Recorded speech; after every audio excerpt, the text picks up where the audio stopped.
Moving through the Saturday card on Kentucky Derby Day, we are up to race number 8 for the Pat Day Mile. One of my favorite races to discuss every year. It's such an interesting race where you have so many of these talented 3-year-olds that weren't quite able to get into the Derby. Maybe they didn't want to go that far. Maybe they had some issues along the way. Maybe they just didn't get the points to qualify, but they're super talented and they'll go a little shorter in the Pat Day Mile. So talk about one of my favorite races. I have to have one of my favorite people to talk racing. This was the first gentleman to ever join me when I went off on my own and did That's What G Said podcast and started doing videos.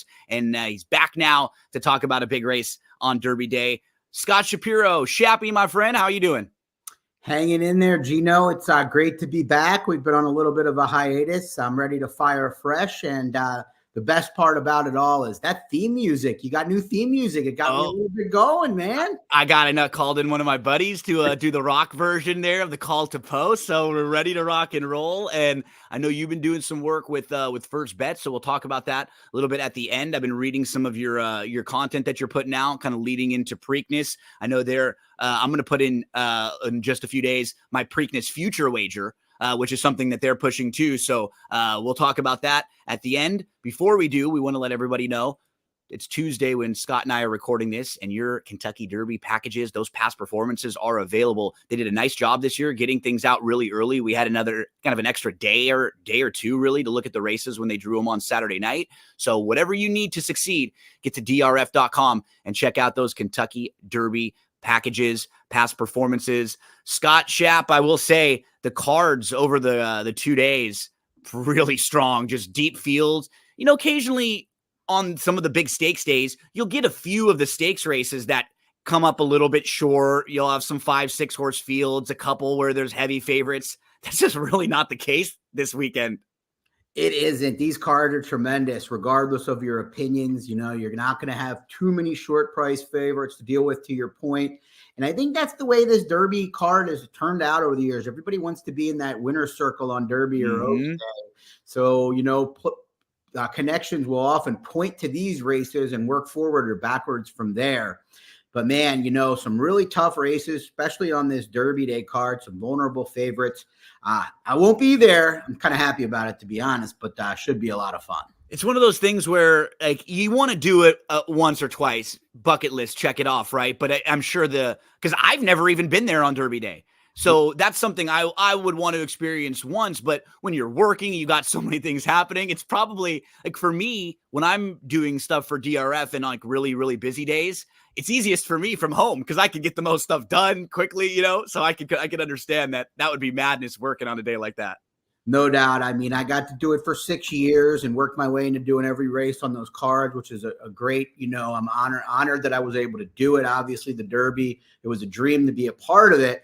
But it's a lot of work, like you said, you know, to avoid crowds and get there when we need to. We're up at, you know, the crack of dawn. And it will certainly be nice to be able to sit back, enjoy the races from a different perspective, and really be able to focus more on the wagering. Not to use that as an excuse if I didn't have successful derbies in the past, but it's just the truth that when you're doing on-air stuff, it's hard to, you know, unless you're really ahead of the game, concentrating on each and every wager. Oh, yeah, especially in the middle of the day when there's like audibles, changes, there's a scratch, some things like that happen, and you're focused on giving the information to other people. You're walking from the paddock to the winner's circle. You're doing all this, and then you forgot to cancel one of your wagers. You know, it's like that kind of stuff happens quite often too. When I've been out at Santa Anita just recently doing some stuff back and forth, and man, I'm glad we get to talk about this particular race because this race and the 8 Bells are really great races. They just make so much sense to have too on Derby and Oaks weekend because you have all of these really talented 3-year-olds that just aren't all suited to go a little bit longer. Not all of them are suited to go 1.25 miles in the middle of their 3-year-old season. There's a lot of talented horses that get an opportunity to run for big money, to run for grade 2 placing here in the Pat Day Mile. And I mean, I liked Top Connor in the Bluegrass. I know the Brown Barn had been really high on this horse, and I don't think he even ran all that poorly, Top Connor in the Bluegrass. He just sort of looked like a horse who didn't really want to go all that far. And we know with Sierra Leone and just a touch, that Bluegrass was very strong towards the outside in this field, Scott. I think another major player is Nash. And what was so impressive to me about Nash is he had always been kind of a speedy horse and one that we didn't really know if he could sit off the pace or if he wanted to come from off of it. He showed that he had no problem sitting about 4 lengths off last time, and he won pretty nicely like a pro. That he didn't get the biggest speed figure of his career, but to me, that was an important race for him, kind of showing that he's growing up a little bit and maybe has some different options than earlier in his career. No, I'll talk about Nash first because I've been, known this horse pretty well, having been in Kentucky, and he was always, one of the more highly regarded Brad Cox runners, and that's saying a lot these days. As 2-year-olds, once the fall hits, Brad really starts to unleash his with the goal of the Derby, and this was one of the most highly regarded ones. And he was really good, kind of maybe blossoming a little bit before some of the other crop, but I think it was pretty clear after the Lecompton Gun Runner that maybe either he wasn't as good as we thought, or cutting back would be the key.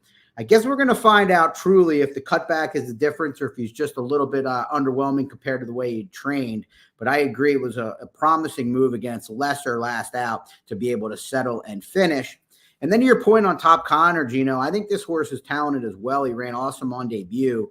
I don't know what to make of the Bluegrass because in a way he ran well, like you said. That was a pretty quick pace. I know a lot of people talk about a speed favoring racetrack on Bluegrass Day. I think that track evened out quite a bit as the day went on, and I don't necessarily think it was speed favoring in the end. And I don't know if I would say definitely, but there's a thought that maybe he was used to set things up for Sierra Leone being I completely agree. That was the way I played that race, I used those 2 closing exotics just for that thought. I thought he was going to be on the lead, and that would be fine for him, right? That's the trip he wanted, but it would at the very least give his stablemate a nice, fair, honest pace to run at. Without question. Now, in this race, cutback obviously in play, so they'll go faster early, and plenty of speed to the inside, particularly, and the outside of Top Connor. I would be absolutely floored if he was on the lead in this spot. I don't think Nash will be either. I mean, I think the California import, Vlahos, absolutely, assuming he, breaks, ensures an absolutely fast pace. And this is a barn. So the horse Vlahos comes out of a barn that many folks nationally may not know, the Luis Mendez barn. But this is a trainer who does just this. He's really good at breaking horses and getting horses to debut, and always has horses ready to rock and roll right out of the gate. And then he will actually do just like this. He will sell them to other bigger barns who can get them developed a little bit better. He did the same thing with Dr. Scheibel from Mark Glatt, who a horse who early on he had break the maiden, and then that horse went on to grade 1 success. So this is not something strange, and this horse can fly. And what you were mentioning, I love that Doug says, hey, you know what? I'm going to keep Edwin aboard because he's a very good speed rider. And sometimes we don't get the best speed riders on the best speed horses, and it will impact them. This horse has to be in here just to be let loose, right? Absolutely, 100% with Maldonado and the way he ran. And you mentioned Mendez. I mean, I believe he was an assistant to John Brocklebank, who was the same kind of deal. Doing all with good young horses. You see them all the time. Break them, freak, and hope to sell them, right? Yep. That's the plan, and there's other guys in Kentucky that do similar, but this barn has always been one of the best, not only in California, but nationally. But all that said, I don't know. Do you agree with the pace being pretty fast? Oh, I mean, look down towards the inside right off the bat. The one doesn't want to sit. Carboni, they've tried that a few times. Yeah. He can't really sit off horses. I mean, he was favored in the Southwest. They tried to take him back a little bit. Then after that, they came back in the Rebel and they went the other way. They said, nope, we'll go right back to the front end. In the Hot Springs race, like that's supposed to be a trip he can win with if he can sit at all. Because Nash just blew right by him, and Nash hadn't been really a horse that showed rating gear. So I think with the inside draw, he's got to go. And right next door, Beeline's got to go. Exactly. The way these horses are drawn, as much as their actual running styles, really is going to me, dictate how this race plays out. And I just don't really see, assuming horses get out of the gate in good order, how this isn't contentious and quick. I mean, this race always, these one-turn mile races with good horses in full fields, almost always plays a little faster than it's going to look on paper. I'd be pretty shocked if this race isn't a relative cutthroat battle at the very least. I mean, the 3 right next door, Northern Flame, he doesn't want to be too far out of it. And he's going to be right in between 3 other horses all showing speed, like Otto the Conqueror. So the 4 down to the inside all could be pushing the pace. Right off the bat, when you have all those inside horses, and then we mentioned Vlahos way to the outside. So that's what we have to do as gamblers and as handicappers, Scott, is we have to, when we're assessing pace, sometimes there can be 2 pace horses in a race, and that makes it really difficult because if one doesn't go and the other does, they could be gone. Once you get to the point where you have 3, 4, 5 possible pace horses, just like you, I have a tough time not expecting it to be really fast. And that's just how I had to handicap this race for the horses I was looking for. And I think it does help 2 of the shorter prices that we were talking about, that they're drawn to the outside, which just usually gives horses a better opportunity to sit off for Top Connor, for Nash, if that's what they choose. With those same tactics that we're looking at, that would be the horses that I think offer a little value that I would be willing to attack. Horses that I think might get the trips we're hoping for. Absolutely. Now, I could easily make the case that Nash and Top Connor are the must plays in this race based on what you said and the fact that we don't think either of them will be on the lead.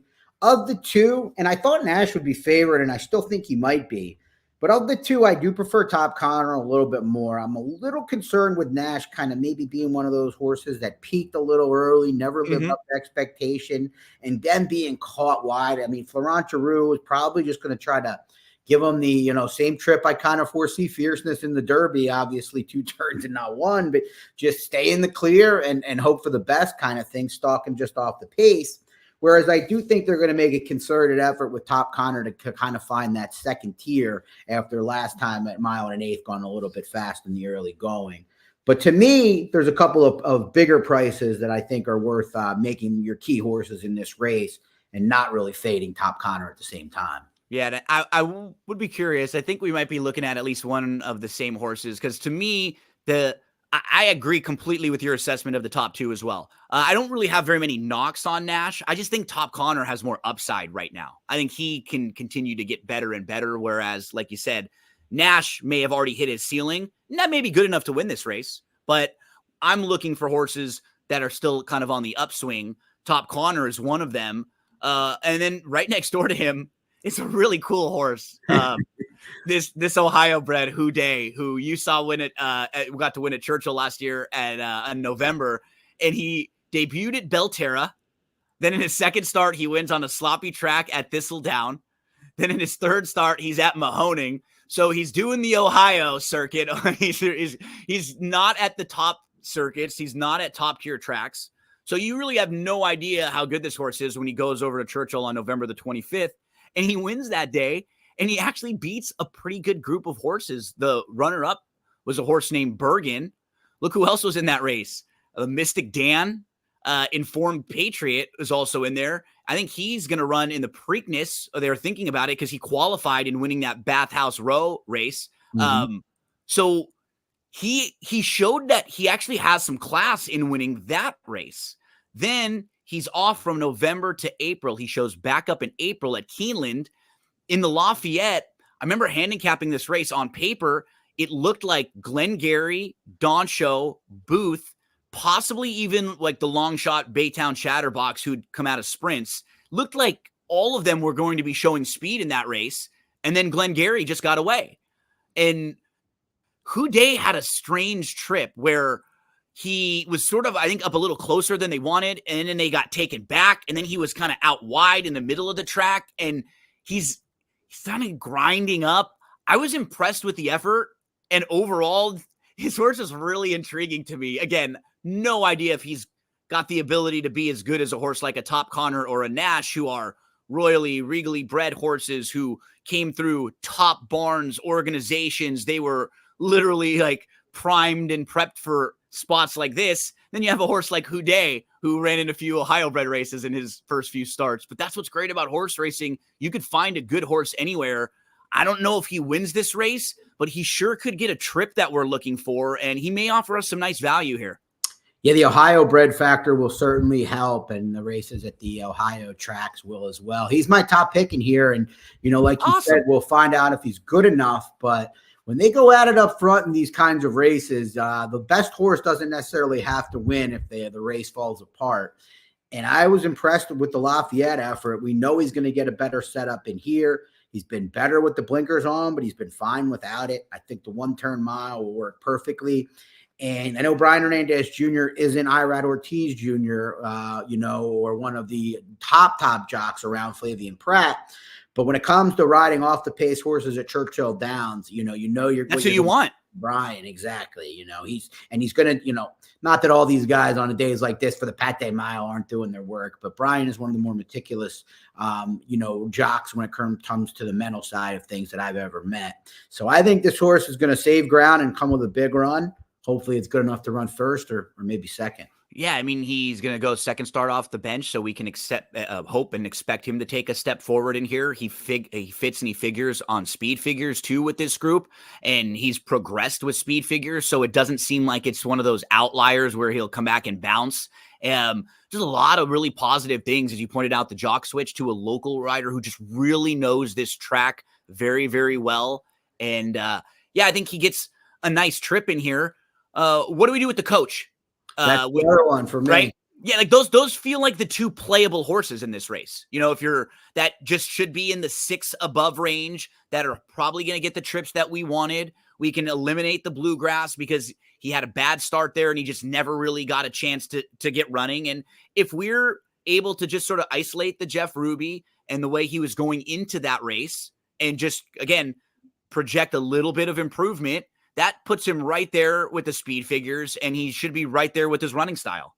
Right. I think he is a little bit more collapse reliant. I just made that up. Nice. I like what you did there, though. That horse. Sure. When they explodes or collapse reliant. But I like that. Because I think Houdet can kind of be up mid-pack. I agree on that. Fast, and I don't necessarily love his chances if they don't go fast. But I think this is a horse that really needs the pace, because if he's ridden to me, and probably you correctly, and I don't know if that's a lock with Jamie Torres or Jaime Torres, who I think is a little bit more of a front end type rider, but I think he can, just wrangles them back and comes with a big run, because, this horse is bred to go a lot longer than a mile, but you never really know. The coach is going to push on the Derby trail as long as he can. So he wasn't going to cut this horse back in distance before this. So I'm going to just hope that Seize the Gray, if not, Houdet is the one that can take advantage of that fast pace. But I do like Houdet more, and I'm thinking we'll probably get a better price because of the connections. And you did bring up a good point. John McKee's a pretty good rider, a veteran rider that's had a lot of success with Tom Drury Jr., but he's not that good on closers. So that rider change is even that much more impactful. Really good information there. So someone who knows a lot of these connections individually. This is a really good race to handicap, because why I like handicapping races like this, there are a couple prices that make sense to us. We have some quality in the field with, Top Connor, with Nash, with Vlahos, who could be any kind off of that 98 Beyer speed figure in the debut. A bunch of really precocious horses too, and talented horses that are still in the middle of their 3-year-old year that can be taking big steps forward. We might see a horse from here show up in the Preakness sometimes, or in one of the big Belmont races in 5 weeks if they would prefer that and not come back quickly. So this always becomes a really important, interesting race for these 3-year-olds. And we have a really good group of, I think, the second tier of 3-year-olds, just trying to find out if they're that good, or maybe they didn't want to go that far. It would not surprise me to see a horse like Nash or a Top Connor with an impressive performance here kind of vault themselves right back up into the top tier of 3-year-olds. No doubt about it. I was a fan of this race long before the field was drawn. You reached out to me several weeks ago knowing that I kind of moved my work over to where you are and asked me to be a part of things again. And the first thing I said without question was Pate Mile, please. It's a great race to handicap. We hope we were able to help some of you out there and lead you in the right direction. But there are a couple other big races I wanted to quickly pick your brain on. Scott, the Kentucky Oaks was drawn a few days ago. Field of 14. And what a field we have for the Oaks. You basically have the best from all the different circuits, the who's who of these 3-year-old fillies. They've all showed up. Fingers crossed, they're all in good health right now coming into the race. We had 5 horses between 7-2 and 5-1 on the morning line.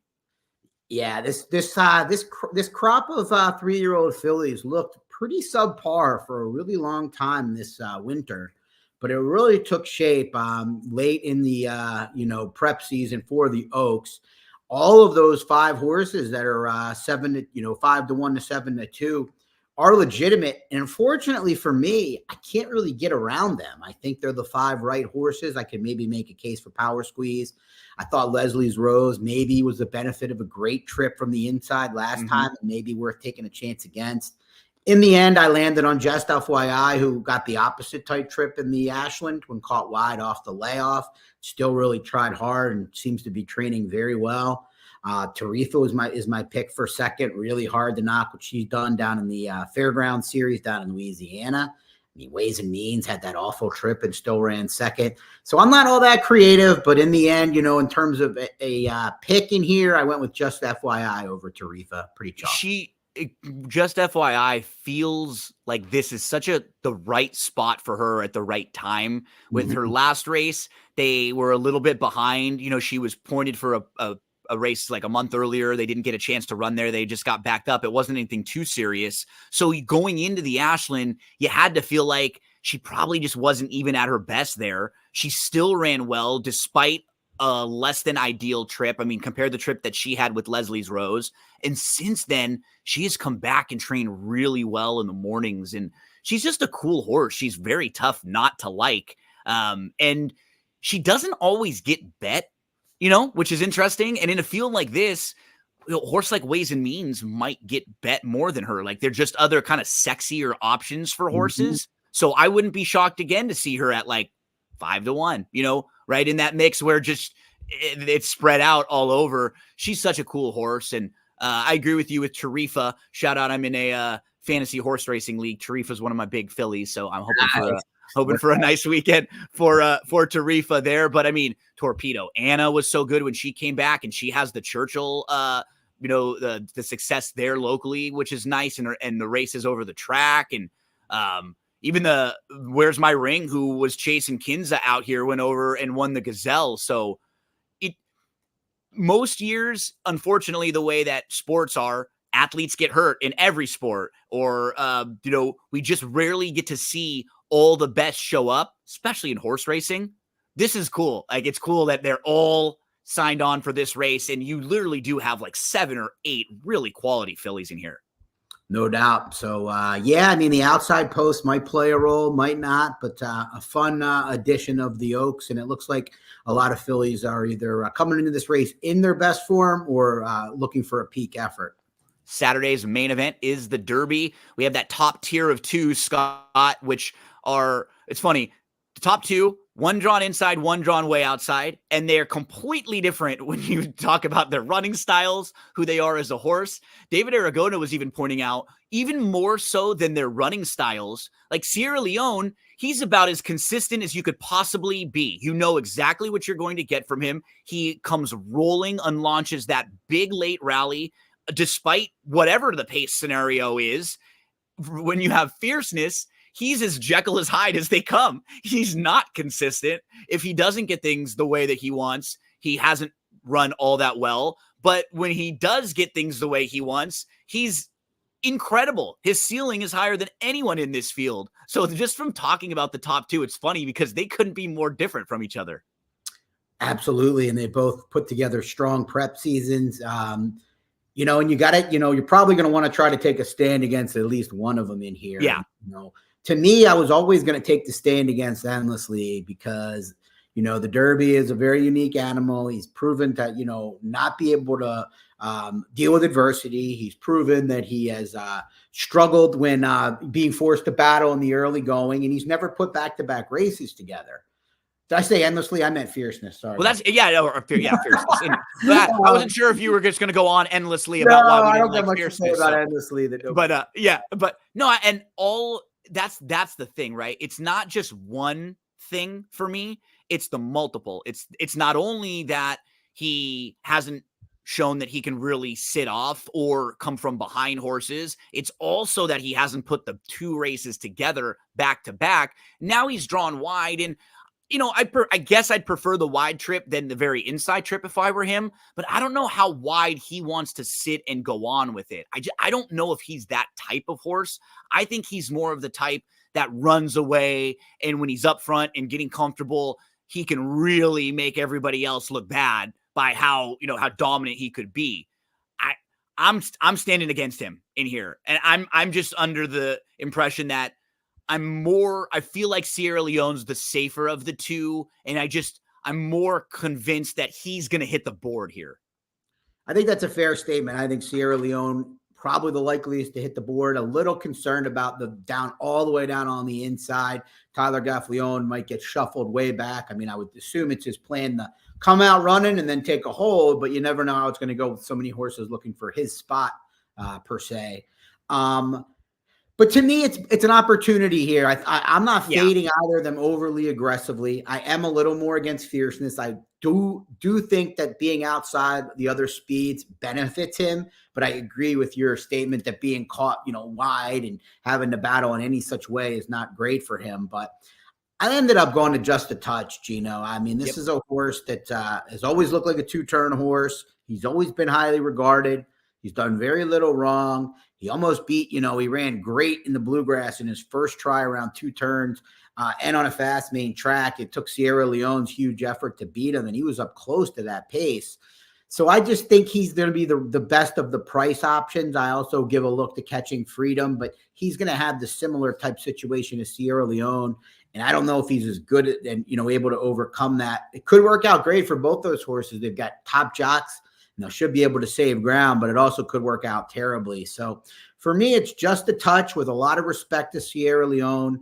And then, and again, it's a race where I wish I was a little bit more creative on top, but I'm just not this year. Yeah, and I think Just a Touch is such a logical horse with his progression. Like, you just see him getting better. You see he's one of those horses that you can really picture the trip with when you're thinking about the Derby, because with the Derby, it's such a different animal from so many of these other races. And while I'm convinced that Sierra Leone will hit the board, that doesn't mean he's going to win because of the traffic and because of his running style. Like I'm more likely to think a horse like a Just a Touch will win because the way that he could sit a trip. Some of the horses that I just mentioned that I think are kind of fun, bigger prices that I'm definitely going to throw in maybe one pick 4 or 5. And at the very least, I'll be using in some tries and supers. The 18 and 19 Stronghold and Resilience. I just like the trips they might get from out there, Scott. They're horses that I wanted to be sitting off the pace, maybe sitting a little bit wide. And so if Fierceness goes and they're able to kind of follow him a little bit and sit like a 3 or 4 wide trip, that's the kind of trip you're hoping for in the Derby versus down on the inside and getting shuffled back. Both of those two horses, the 18 and 19, they have experience at Churchill. Stronghold actually beat Resilience and Track Phantom in a maiden, so he has a race under the track. He wasn't just a horse that was out in SoCal running at the SoCal tracks there. And if his Santa Anita Derby buyer was like 2 or 3 points higher, I think a lot of people would make a case for him more, but you see that it didn't hit the 90 mark and it was probably too slow. He's kind of a grinder. He's not a horse with like a real quick turn of foot. And so being out wide, I actually don't mind his running style for the post, for his fit. And same thing with Resilience. I don't know if either of these horses are good enough to win, but I do think with their running style, I could absolutely see them hitting the board and spicing up some of the exotics for me. So those two will be in a lot of 2, 3, 4 spots for me, hoping I can get one of them there at a nice price and get some value. That makes some sense. I do prefer Resilience of the two. And it'll be interesting because it's almost similar to Fierceness. I think that's how things will go for them, other than absolutely a little less talented, at least thus far. But it really is going to matter how many horses inside the inside 16 go aggressively. You've got horses like Track Phantom, Tio Password, Encino, Just a Touch. Dornick's got to go, right? Of course, who has to go. So if one or two of them go, I think the outside tier has a huge shot to have two hit the board. If four of them get out of the gate and go, I think it's going to be. Then you're going to be parked, right? Exactly. Those horses with the tactical speed, or mid-pack types are the ones that really get hurt, while the dead closers will certainly have a chance in what is probably a strung out field to angle over. One thing that I have always found interesting when handicapping races too, and we see this in the Oaks, and this was something we would talk a lot about. I would talk about this with Emily when we would talk about races, is that you look at a race sometimes and a lot of the horses are wanting the same trip, and that just can't happen, right? Like eight horses in the Kentucky Oaks can't all be sitting just off, it's probably unlikely. Yeah. So you have to, if that's the case, you have to either be sure the horses that you think are going to get that trip, or you have to be able to look at horses who have overcome a little bit more, who have had something thrown at them and they've had to overcome it. So that's something you want to keep in mind when you're looking at some of these races, like who has been 5 or 6 lengths back before and showed that they could do that. I don't know if Fierceness could do that. Stronghold, maybe 3 or 4 lengths, but I don't know if him and Resilience want to be more than 5 out of it, right? And that's probably the case for a lot of these horses who have gotten different or easier trips in smaller fields leading into this. So yeah, it's when they're all jockeying for position, they can't all get that same cozy stalking trip that everybody wants there. I'll give you a couple of the underneath types that you gave with Stronghold Resilience before we conclude the Derby chatter. I think Just Steel is a little interesting. This horse has done very little wrong. I think the draw worked out well. It'll be Keith Asmussen's first Derby. I've got to watch Keith quite a bit, and I don't think he's going to get over aggressive here, which I think is a good move in this case with all that speed that we talked about in those middle slots and Dornock to the inside and Fierceness to the outside. Hopefully he just wants to save ground. I think he's got a shot to hit the board. And then I also think, a lot of people are talking about Honor Marie underneath. I think that horse makes some sense as well. I don't think he's good enough to win like others, maybe as a long shot possibility, but he's pretty nimble on his feet. And I think he should be able to work out a pretty good trip there if Ben Curtis handles his first Derby well. Scott Shapiro, man, it is so great to hear your voice again and be chatting with you. So things have changed for you. You were doing a lot of stuff at Churchill, Twin Spires, and now you're back where you grew up, back at home, right? Back on the East Coast, and you're doing some work for Express Bet. You're doing some work for First Racing. I saw some written stuff for you, and I've been actually doing some work with them recently. I look forward to linking up with you sometime soon and, doing some handicapping like this, putting some, maybe some videos out together and talk to some of the folks out there who love Scott Shapiro and want to know where we can find some of your work. Yeah, thanks, Gino. I appreciate that. I went from a full-timer at Churchill Downs Inc. to now kind of a freelancer of sorts like you. Doing a good deal of work right now, like you mentioned, for First Bet and Express Bet. A little bit of video form, mostly in written form, along with Jeremy Plonk, Jeff Siegel, and others on their blog there. So check that out. Doing some work for Horse Racing Nation as well, some written stuff, and also some videos on their YouTube. And I'll have another announcement of sorts in the coming weeks to another party that you have a relationship with. I like that tease. That's what we call a tease here in the business. So love it. Looking forward to that, my friend. And yeah, man, honestly, anything you ever need, man, I always support your work 100%. So if you've got something that you've got, let me know, tag me in it. I'll help share it out there. I'll put it out so more people can see it for you. And man, always enjoyed interacting with you.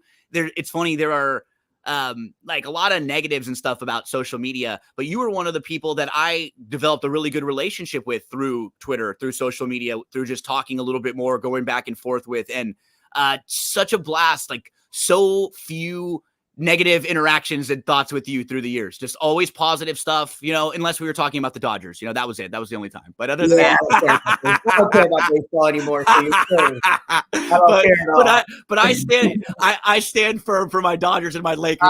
Those are two of my teams I'll go to bat with. A mistake by me. You don't go after something with somebody's heart. I But No, I honestly, appreciate it. I'll be back more on Twitter as I'm going to be at home 365 versus hardly any. Will be on there more as well. And yeah, I appreciate it, man. I remember through a common friend meeting you back at Los Alamitos. We knew of each other, but never, shook each other's hands. That was, I mean, we got to be looking at a decade now. I oh would think yeah, close yeah. to it, or probably about eight years. But I think so. And man, I will say you had to feel good. One of the bigger compliments probably that you ever received was getting a nice plug from ITP on Twitter, saying that if he was ever going to start a network, you would have been one of the people that he would have thought. So from a true gambler, he was one that always saw the positives that you brought. That's what I've always appreciated about your analysis, is that we're always looking for prices. You do the work, but you will talk about the races in a way that's easy for people to understand, to explain, to see why you got to the conclusions that you did. That's really what it's about too, right? It's as much as about handicapping for our job. It's about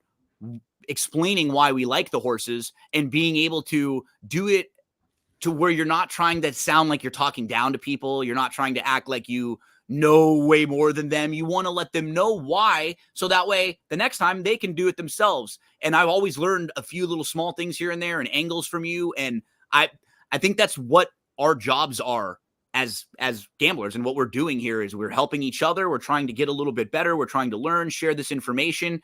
And I think too many times we get like territorial or tribalistic in racing, especially with the different organizations and how they can not want to work together and work with each other. And we're not big enough in racing to do something like that. We got to work together all and help each other out. I agree, and I appreciate the kind words. It was nice. It's been a tough couple of years. So, those kind words from ITP and others did mean a lot. And, I'll conclude with this. I think you nailed it.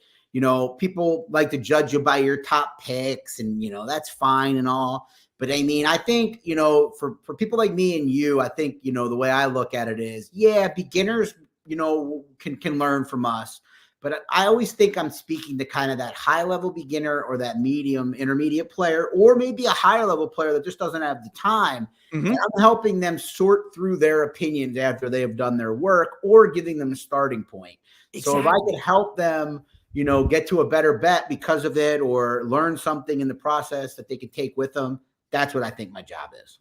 And you do a very good job at that, my friend. I look forward to talking with you more and more over the coming weeks, especially now we're not far away from Del Mar. We could have a lot of fun. I know you and I have loved playing the races at Del Mar through the years. So we could have some fun talks this summer about some good Del Mar races coming up.